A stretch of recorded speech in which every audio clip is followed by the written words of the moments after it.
The Ravens played their first preseason game this week, and I want to talk about one of the most surprising players from that game, Jalyn Armour Davis, also known as JAD.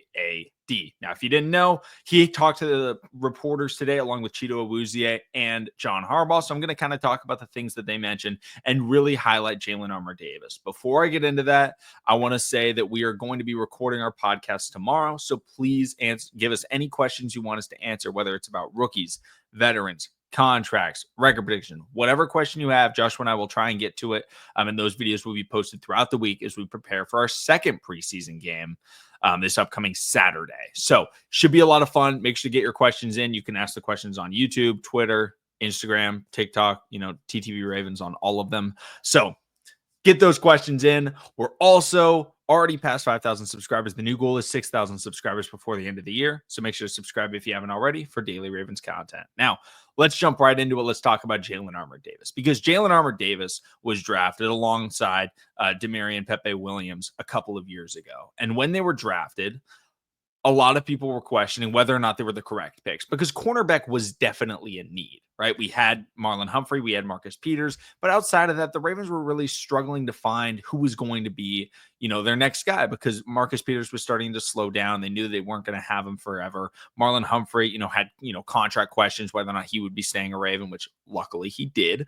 But we drafted both of them. And unfortunately, neither of them have yet to pan out for the Ravens. Pepe Williams is no longer on the team. He dealt with some injuries and unfortunately isn't here anymore. But Jalyn Armour Davis has kind of sat around the end of the bench, end of the depth chart for the last couple of seasons. And last night, or 2 nights ago, we got to see why they've been stashing him. He's a player coming out of Alabama that when we drafted him, I said, hey, this guy is a project. He could potentially get there at some point, but don't expect him to play right away.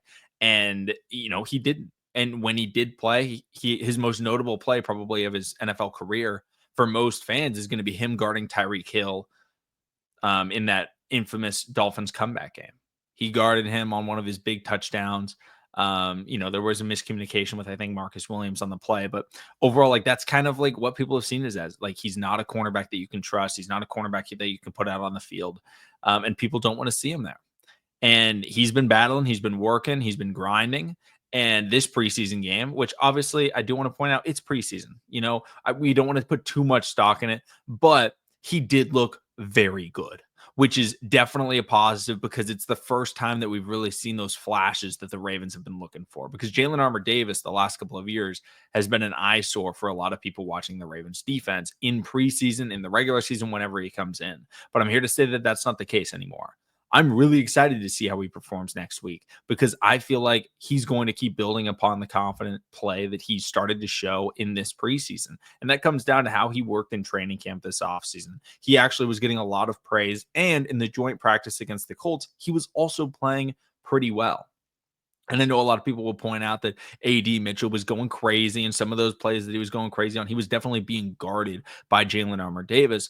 But the benefit was that in those highlight plays, it wasn't necessarily Jalyn Armour Davis getting absolutely cooked, right? Instead, it was Jalyn Armour Davis going out there and at least being in position, right? He's in phase. He's connected to the wide receiver, which is allowing, A.D. Mitchell, when he makes the catch, to have a terrific play. But in reality, at least he's there now, because he used to not be close to the receiver. He's at least getting a lot more sticky and able to make a little bit of play on the football, because that was the one thing that we criticized Brandon Stevens about was, yes, he was always in the right spot, but he couldn't play the football. Jalyn Armour Davis has always had at least, not the worst ball skills. I guess I'll say it. I don't want to praise him. He's not Ed Reed. He's not Deion Sanders, but he can at least play the ball a little bit. I'm not saying he's the greatest in the world at it, but, that is something that he can do. He can play the receiver, he can play the ball, and he does an all right job at it. And he got a couple of PBUs in the practices. And then he came out against the Colts in the actual preseason game, and he was sticky, and he was making plays on the football.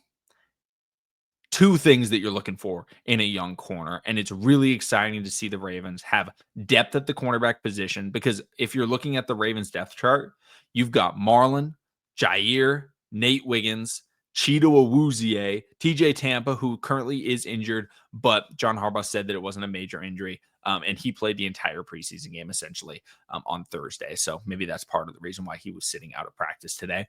But overall, all those guys, those are all mostly, maybe TJ Tampa's battling with Jalyn Armour Davis, but that's kind of the depth chart right now. And then after that, you have Roger Longerbeam, Bilal Kone, who unfortunately is out for the year. And then we just picked up another cornerback today, mostly just for preseason games. I don't expect him to make the roster, but that's kind of the depth chart.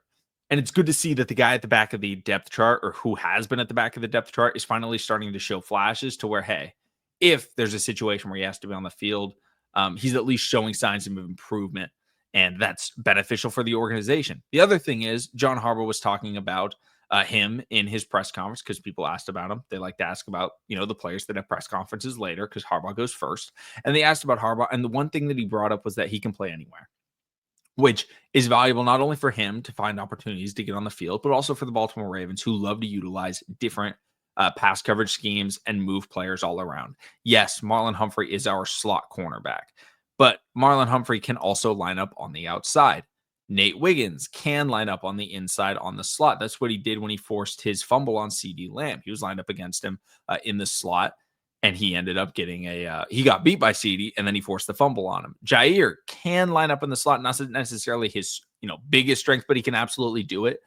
He's more known as an outside cornerback. He can travel, follow your number one. He's done it before, but overall, like, they all can technically do it. But if we are in need of getting a slot cornerback, he's not the worst backup that we could possibly have, because he can actually play in the slot. And when you look at the Ravens historically, they're like kind of backup slot was Ardarius Washington, because it was a three safety room. They'd shift him in because he has the ability to play in the slot, but we don't have Ardarius Washington this year. So it's nice to know that the Ravens have a backup cornerback that can absolutely play in the slot. He can play on the outside, and he's showing signs of improvement. That's the biggest thing with young players, is seeing if they are getting better. And it does look like, again, it's only been one preseason game. I'm not saying he's making the Pro Bowl this year. I'm not saying he's a starter this year, but I'm just saying it's nice as Ravens fans. It's nice for the organization. And it's nice for Jalyn Armour Davis to see, hey, he belongs in the NFL. And he's going to keep proving that. And he's going to show out in these upcoming preseason games to show that, like, hey, he deserves a spot on that 53-man roster. And if need be, he can come in and maybe make a play. Thank you all so much for watching. Subscribe for more, and I'll see all of you again tomorrow.